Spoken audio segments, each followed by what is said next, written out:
নির্বাহী ম্যাজিস্ট্রেট তাপসী তাবাসসুম উর্মি তিনি যে কথাটা বলেছেন অত্যন্ত দুঃখজনক, লজ্জাজনক এবং তার বিরুদ্ধে তাকে শুনলাম সাসপেন্ড করা হয়েছে।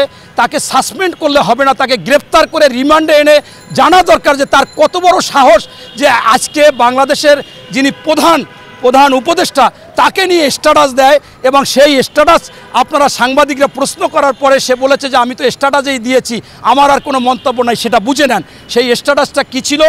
এখানে আমাদের প্রধান উপদেষ্টা তিনি বলেছিলেন রিসেট বাটন ক্লিক করেছি, আগের যা সব কিছু মুছে যাবে, নতুনভাবে বাংলাদেশ হবে, এটাই বলেছে। সেইখানে তিনি স্ট্যাটাস দিয়েছেন যে বর্তমানে সাংবিধানিক ভিত্তিহীন একজন অন্তর্বর্তীকালীন সরকারের উপদেষ্টা বলেন, মানে অর্থাৎ উনি এই অন্তর্বর্তীকালীন সরকারকেই মানেই না, তা ভিত্তিহীন।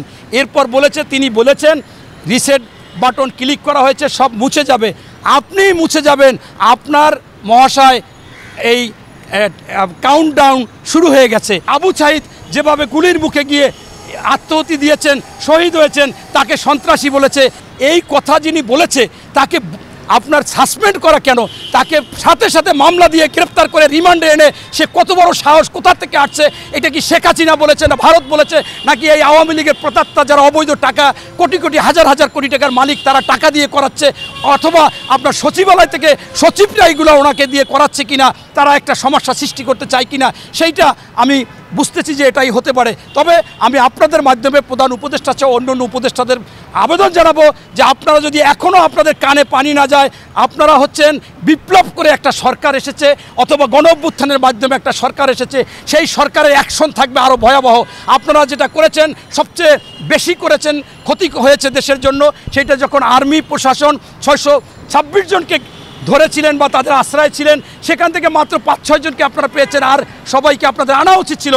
না আনার জন্য এরা সাহস বেড়ে গেছে। সেই 626 জনকে যদি আজকে গ্রেপ্তার করে আইনের রীতি আনতেন, এরপরে সারা বাংলাদেশে এমপি, মন্ত্রী, উপজেলা চেয়ারম্যান, মেয়র তারা অবৈধ পয়সা অর্জন করে বিদেশে পাচার করছে, তাদেরকে আইনের আওতায় আনতেছেন না।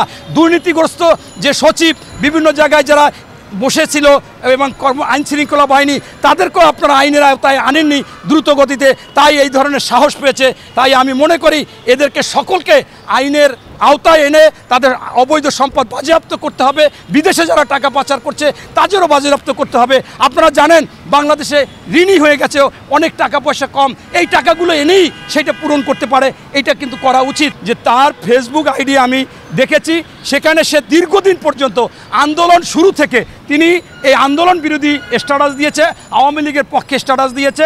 আমাদের প্রথম যিনি শহীদ, আসলে কীরকম শহীদ আপনারা দেখেছেন, সত্যিকার অতি সাহসী, যুগে যুগে আসবে না, হয়তোবা 50 বছরের পরে এরকম একটা ফিরে আসবে। সেই আবু সাঈদ যেভাবে গুলির মুখে গিয়ে আত্মহতি দিয়েছেন, শহীদ হয়েছেন, তাকে সন্ত্রাসী বলেছে।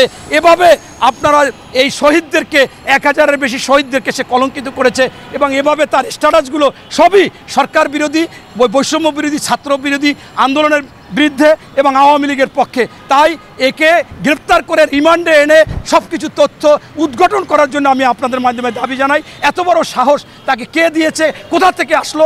অবশ্যই কোনো ঊর্ধ্বতন সচিব টচিব তার সাথে থাকতে পারে, অথবা ইন্ডিয়ার র থাকতে পারে, অথবা আপনার এই প্রেতাত্মা যে আওয়ামী লীগের এখনও বাংলাদেশে অনেকে ঘাপটি মেরে আছে, তাদের কাছে অগাধ টাকা আছে। আপনারা ইতিমধ্যে কিন্তু জেনেছেন যে এই এস আলম, এরপর বসুন্ধরা, এই হামিম গ্রুপ, অমুক গ্রুপ, আপনার ওই যে নজরুল সাহেবের কি একটা গ্রুপ যেন ভুলে গেলাম, যাকে গ্রেপ্তার করা হয়েছে, এই যে গ্রুপগুলো তারা তো অবৈধ টাকায় ভরপুর, তাই তারাই হয়তো উস্কানি দিয়ে টাকা পয়সা দিয়ে এগুলো করতেছে। আমি মনে করি এটা বের করা দরকার এবং তাদেরকে আইনের আওতায় এনে তাদের সম্পদ বাজেয়াপ্ত করতে হবে। যদিও বসুন্ধরার অনেকগুলো ব্যাংক অ্যাকাউন্ট আপনার ফ্রিজ করেছে, তাদের হয়তোবা সম্পদ বাজেয়াপ্ত হবে। এটা ছাড়া আসলে আইনের শাসন আসবে না, সুশাসন সুনীতি আসবে না, ভোটাধিকার, গণতন্ত্র এবং মানুষের আশা আকাঙ্ক্ষা পূরণ হবে না। ধন্যবাদ।